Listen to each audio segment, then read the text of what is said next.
Hope everybody is well. And of course, we're navigating our way through chapter 11 of the Gita. And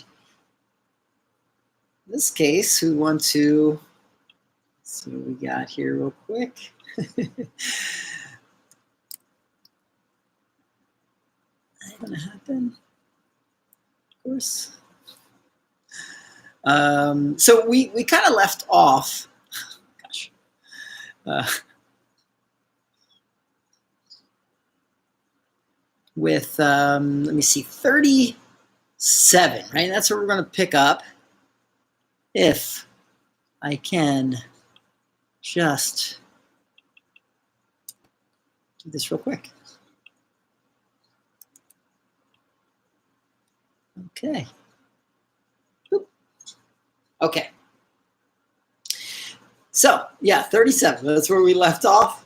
Picking up on that 37. So, how could they not worship you, O Lord? You are the eternal spirit who existed before Brahma, the creator, and who will never cease to be. Lord of the gods, you are the abode of the universe, changeless. You are what is and what is not, and beyond the duality of existence and non-existence, which is like so cool. So it's like explaining basically you are everything. There's no doubt about that. But also beyond the duality of existence and non-existence. I think I may have gotten into this a little bit last week, and I think that's a very important thing to note in this respect. That in that transcendent state, of course, the duality of, like let's just look at our emotions, for instance, right? Fear and happiness and, all those things, they kind of just fall away, right? Those things, there's nothing to compare them to. It reminds me of, I want to say the 8th chapter, the Tao Te Ching, which is, it's really cool. As a matter of fact, what if I pull it up real quick? Because I think I have it on. Yes, here we go. No, it's chapter 2. Okay, when people see some things as beautiful, other things become ugly. When people see some things as good, other things become bad. Being and non-being create each other. Difficult and easy support each other. Long and short define each other. High and low depend on each other. Before and after follow each other. Therefore, the master acts without doing anything and teaches without saying anything. Things arise and she lets them come. Things disappear and she lets them go. She has but doesn't possess, acts but doesn't expect. When her work is done, she forgets it. That is why it lasts forever. So it reminds me of that, right? This beyond the duality of existence and non-existence, in this kind of lower reality, we put a definition on everything, right? Like we were talking about earlier, right, Alexis, right? This proportions, right? This long, this short, so on and so. We're defining things, and of course, we're trying to build the architecture of our pose based off of what we've got, right? The tools that we have. So, in that respect, in this lower reality, we've got to learn to understand what our own. Maybe I shouldn't use the word limitations. What our own advantages are to our practice, right? That's how we should really define them, right? Because so often we're like, well, this is short and I can't reach this, then we see it as a limitation, but we're also able to do other things based off those very same dimensions. So our advantages, right, immediately leads us to realizing that we also have disadvantages, right? Our disadvantages lead us, well, hopefully, will lead us to understand that we in fact have advantages to those things that we might see as a disadvantage in some respect. Getting back to this idea of duality of existence and non-existence, of course, when Arjuna has achieved this mystic realization, or as Lao Tzu explains in the Tao Te Ching, right, it's actually being beyond those definitions of beautiful, ugly, long, short, high, low, near, far, right? That is those dualities that we're trying to move beyond, all right? And in doing so, right, even in this lower reality, the great advantage of that is that the mind isn't so distressed, right? Because we know that the more that we define a thing, or let's just say compare ourselves with others, the more anxiety might come, right? And that is unfortunate. Much like, defining or realizing or identifying our disadvantages that we might have according to the body's structure in certain asana, certain postures, we oftentimes neglect the advantages we do have. So again, when we think about this lower reality, it's probably important that we first identify the things that are similar, that are unique, that are advantageous, not the things that are, that give us a disadvantage. All right. So we have to, but ideally, of course, that reaching that higher reality, we're beyond those dualities. Okay, in 38, this is where we pick up this week. You are the first among the gods, the timeless spirit, the resting place of all beings. You are the knower and that which is known. You are the final home. With your infinite form, you pervade the cosmos. Right, so all things just, at the most extreme of existence, let's say, the most glorious in existence. Those few things, of course, that we can really kind of pick up on and pick apart a little bit. You are the knower and that which is known. I love it because it's like, what is it that we're ultimately trying to achieve is, a state of, where the mind, it's weird because it's going to sound like absent-mindedness, but where the mind becomes so clear, right, crystal clear, that we don't really have to, there's no cognition, right? There's no movement. There's no desire to know a thing necessarily, as much as there is a welcoming of deep quiet and peace. And in that quiet, things are revealed to us. Right? The workings, the gears of nature are all of a sudden presented before us, and we become unified with them. Our relationship with those things become more easy to identify, but it's only through the mind being clear. It's not through cognition, right? It's not through the process of reasoning or anything like that. It's felt, it's experienced, it's not learned. Okay, you are the final home. Also, to that respect, the resting place of all beings, right? The timeless spirit, the resting place of all beings, and you are the final home. This I find really cool because essentially what we're talking about here, at least in, whether it's Hinduism or Advaita Vedanta, Brahman, right? Brahman, the source of all things, right? And ashes to ashes, dust to dust, right? We brought forth from the source of all things and we return to it. All right, 39, you are Vayu, god of the wind, Yama, god of death, Agni, god of fire, Varuna, god of water. You're the moon, the creator, Prajapati, and the great grandfather of all creatures. I bow before you and salute you again and again. And some of those gods, Yama, we've talked about kind of at length in, I think it was the last chapter, chapter 10, maybe chapter 9 as well. No, chapter 10. Vayu, though, of course, Vayu is the god of the wind. I feel like I might actually have a picture for those of you on Zoom. Maybe we can pull up a picture real quick. There's a pretty classical picture of you upon his, maybe an antelope or something like that. And Vayu, of course, again, the god of the wind. What I find most interesting about the god of wind, Agni, right, as is in the Vedas, like Agni is the one that delivers, right, the sacrifice, right, from the sacrificial fire up to the gods.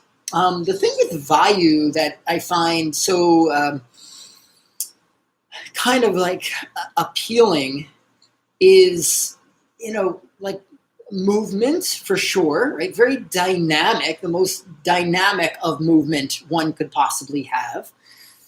It is also Vayu, like a symbol of prana, right? Many of you might know Vayu as being the father of Hanuman. But movement of energy, a stirring of energy, if you will, right? Vayu is or can be seen as that god that is so critical to kind of motivating us, animating us, maybe even animating the spirit, right? Which I believe the spirit might have its origins, right? That word has its origins, of course, in the Greek, anime, I believe, right? To animate. Okay, and of course it goes on. The creator, Prajapati. And again, I think this is and I certainly cannot speak to it as I am not Hindu. Prajapati, oftentimes seen as like a creator god. And then it says, to finish off that 39th passage, I bow before you and salute you again and again. This is a theme that, of course, is the major theme of this chapter and the chapters that will follow, and has been touched upon a number of times in chapters 8, 9, and 10. And that is devotion, right? The idea of devotion, the practice of devotion as a primary means to get us to that transcendent state. In passage 40, Arjuna goes on, you are behind me and in front of me. I bow to you on every side. Your power is immeasurable. You pervade everything. You are everything. Going off of this idea that Krishna, of course, representing something that is really, the source, the unmanifest, the place or the source from which all things spring forth. In 41, he goes on, sometimes because we are friends, I rashly said, oh, Krishna, say, friend, casual, careless remarks. Whatever I may have said lately, whether we were playing or resting, alone or in company, sitting together or eating, if it was disrespectful, forgive me for it, O Krishna. I did not know the greatness of your nature, unchanging and imperishable. And so Arjuna is like, oh man, what did I say in front of this God, right? It's like a classic scene of some modern day comedies, right? Guy down on his luck, going in for a job, enters onto an elevator with some other people, strikes up a conversation on the way up, and cracks some wise jokes, maybe a little blue in nature, and then of course goes to find out that was the person he was going to interview with. If I said anything in the past, can I take that back? Can I have a do-over? The great thing about Krishna,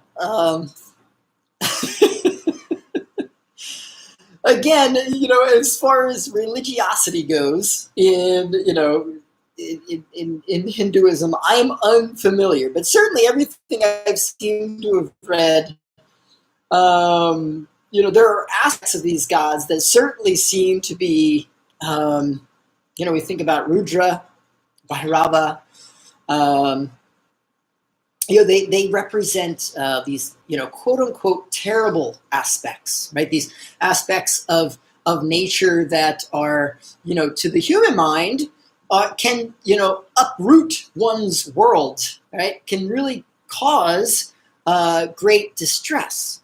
At the same time, of course, when we place these philosophical schools, right, in their proper place in the human mind, right, this is just nature playing itself out.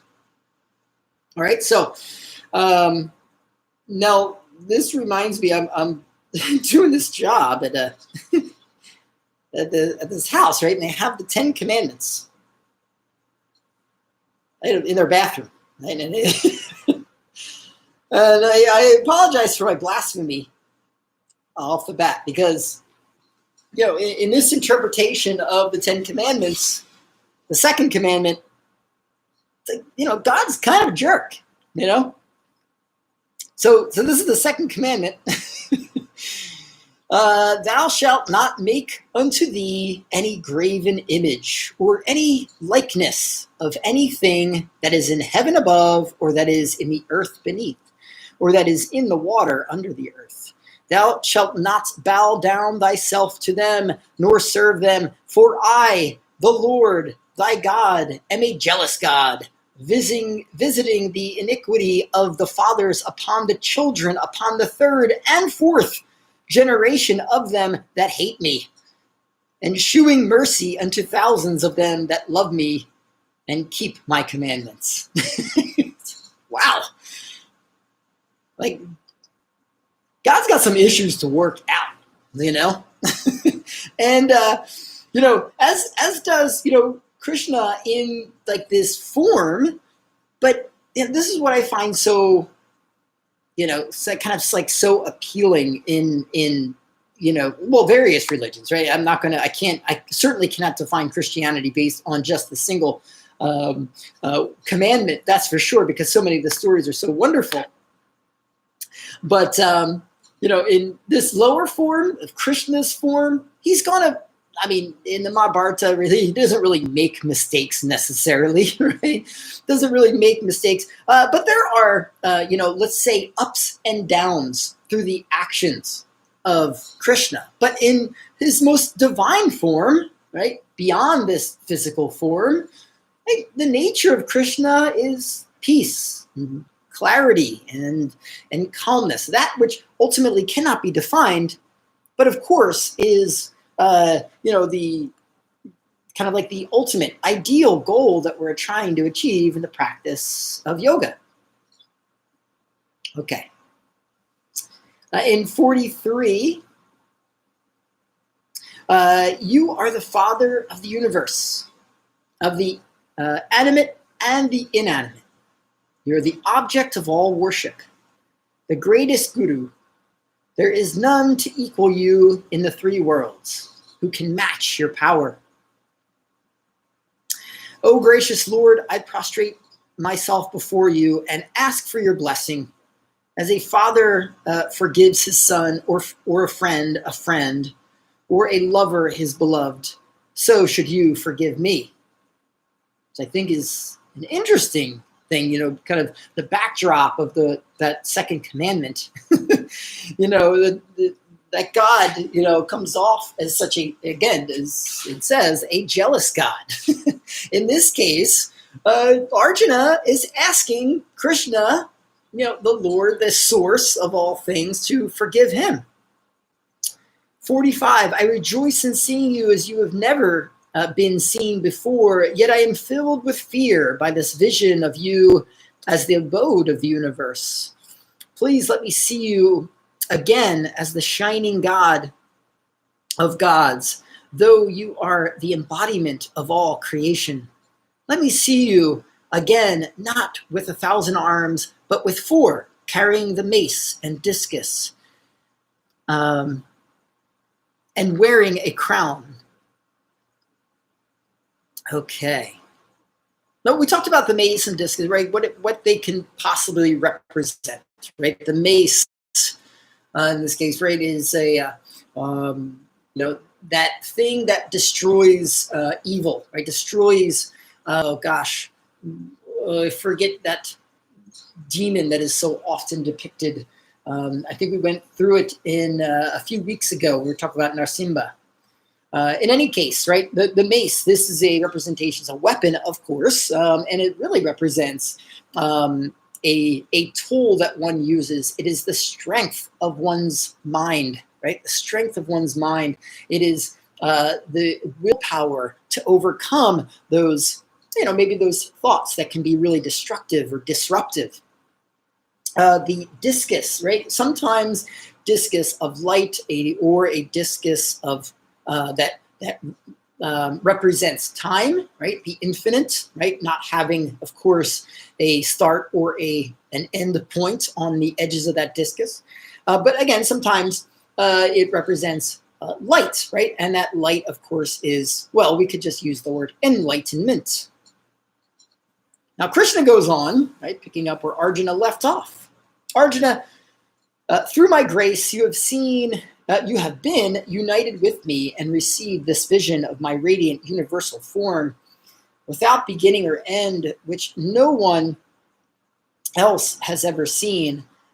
Not by knowledge of the Vedas, nor sacrifice, nor charity, nor rituals, nor even by severe asceticism has any other mortal seen what you have seen, O heroic Arjuna.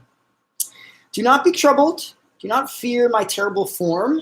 Let your heart be satisfied and your fears dispelled in looking at me as I was before. So he's transforming himself back. But he does bring up some really important thoughts here, and we'll kind of double down on them in the next few passages. Okay, so he says in 48, not by knowledge of the Vedas, nor sacrifice, nor charity, nor rituals, nor even by severe asceticism. Basically, what he's doing is karma yoga, throw it out the window.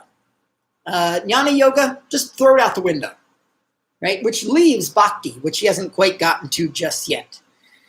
Maybe next week I kind of dig into 48 a little bit more, but for now. Now, Sanjaya, the narrator, picks up for a passage. Having spoken these words, the Lord once again assumed the gentle form of Krishna and consoled his devotee who had been so afraid. Now, Arjuna picks up on 51. O Krishna, now that I have seen your gentle human form, my mind is again composed and returned to normal. Yeah, in contemplating this passage, it seems like, all right, we just need to kind of move the story along. But there's also part of me that says, why is it? Well, it's like